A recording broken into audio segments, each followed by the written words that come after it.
Hi అండి. నమస్తే. ఈరోజైతే మేము మా ఇంట్లో మట్టి గణేష్‌ని అయితే పెట్టుకున్నామండి. వర్షం అయితే బాగా పడుతుంది. పూజ ఎలా జరుగుతుందో ఏంటో అనే భయంతోనైతే భయమైతే వేసింది. కానీ ఫైనల్‌గా అయితే పూజ మాత్రం చాలా బాగా సంతోషంగా అయితే జరుపుకున్నామండి. అయితే పూజకు కావాల్సిన సామాగ్రిని అయితే ముందుగానే రెడీ చేసి పెట్టుకున్నామండి. కానీ వర్షం కారణంగా విగ్రహాన్ని అయితే తీసుకురాలేదు. ఎలా తీసుకొస్తామో ఏంటో, పూజ ఎలా జరుగుద్దో ఏమో అనుకున్నాం. 10:30 వరకు అయితే మేము విగ్రహాన్ని కూడా తీసుకురాలేదండి.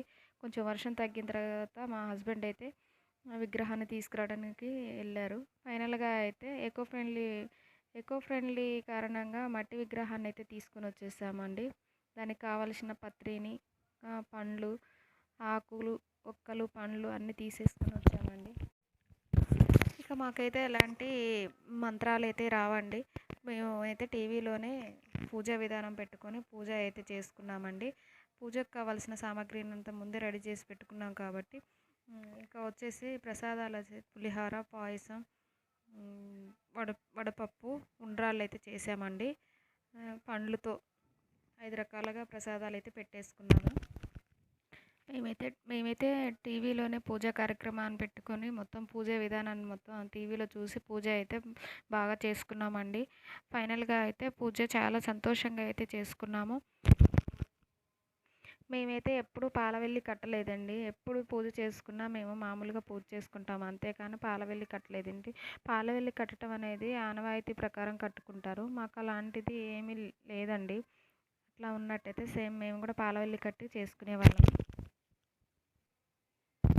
ఇప్పుడైతే అందరూ ఇంటికొక వినాయకుడిని కలర్ఫుల్గా పెట్టుకొని మంచిగా పూజిస్తున్నారు. కానీ ఒకప్పుడైతే గల్లీకి ఒకటి వినాయకుడు, ఎక్కడో ఒక వినాయకుడు అట్లా ఉండేది. ఇప్పుడైతే ప్రతి ఇంట్లో ఒక వినాయకుడిని పెట్టుకొని పూజించడం జరుగుతుంది. ఈ వినాయక ఉత్సవాలు అనేటివి మొదటిసారిగా బాలగంగాధర తిలక్ 1897 సంవత్సరంలో ముంబైలో ప్రారంభించడం జరిగింది. దీని ముఖ్య ఉద్దేశం ఏంటంటే జాతీయోద్యమాన్ని జనాల్లోకి తీసుకురావడానికి ఇలాంటి ఉత్సవాలు ఉపయోగపడతాయనే ఉద్దేశంతో బాలగంగాధర్ తిలక్ ఈ గణేష్ ఉత్సవాలని జనాల్లోకి తీసుకురావడం జరిగిందండి. ఎన్ని దేవుళ్ళకు పూజ చేసినా మొదటి పూజ వినాయక పూజ చేస్తారండి. ఏ పూజ చేయాలన్నా ముందు వినాయకుడికే పూజ చేయాలి. మట్టి గణపతిని కానీ పసుపు గణపతి కానీ పూజించడం జరుగుతుంది. పసుపు గణపతిని పూజ చేసుకున్న తర్వాతనే ఏ పూజకైనా, పెళ్ళిలోనైనా, వ్రతాల్లో అయినా ఫస్ట్ మొదటి పూజ వినాయక పూజే. అందుకే అందరూ ప్రతి ఒక్కరు భక్తి శ్రద్ధలతోని వినాయక పూజ చేయడానికి చాలామంది ఇష్టపడతారు. ఎందుకంటే వినాయక పూజ చేయటం వల్ల విఘ్నాలు ఉంటే తొలగిపోతాయి, ఏమన్నా కష్ట నష్టాలు ఉంటే తొలగిపోతాయి అనే ఉద్దేశంతో వినాయక పూజ మాత్రం అందరూ చాలా భక్తి శ్రద్ధలతో చేస్తారు. అన్ని పూజలు ఆడవాళ్ళే చేస్తారు, కానీ వినాయక పూజలో మాత్రం మగవారు కూడా చాలా భక్తి శ్రద్ధలతో చేసుకుంటూ ఉంటారండి. ఈ 9 రోజుల గణేష్ నవరాత్రి ఉత్సవాలు అయితే చాలా బాగా జరుపుకుంటారండి. గణేషోత్సవాలకు మాలలు వేసుకొని 9 రోజులు మాల ధరించి గణేష్ నవరాత్రులకి మాలలు ధరించి పూజ అయితే బాగా చేసుకుంటారండి. పెద్దల కంటే పిల్లలే ఎక్కువ ఇష్టపడతారండి. 9 రోజులు గణేష్ నవరాత్రుల ఉత్సవాలు బాగా జరుపుకొని తర్వాత నిమజ్జనం చేసేటప్పుడు పిల్లలు ఏడుస్తూ ఉంటారు, వినాయకుడిని నీళ్ళల్లో నిమజ్జనం చేయొద్దని చెప్పేసి.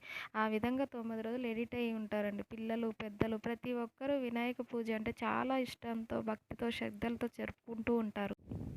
మా ఇంట్లో అయితే గణేష్ ఉత్సవాలు అయితే మంచిగా జరుపుకుంటామండి. మేము 9 రోజులు వినాయకుడిని ఉంచకపోయినా 3 డేస్ వరకు ఉంచుకొని మంచిగా పూజ చేసి తర్వాత నిమజ్జనం అయితే చేస్తామండి.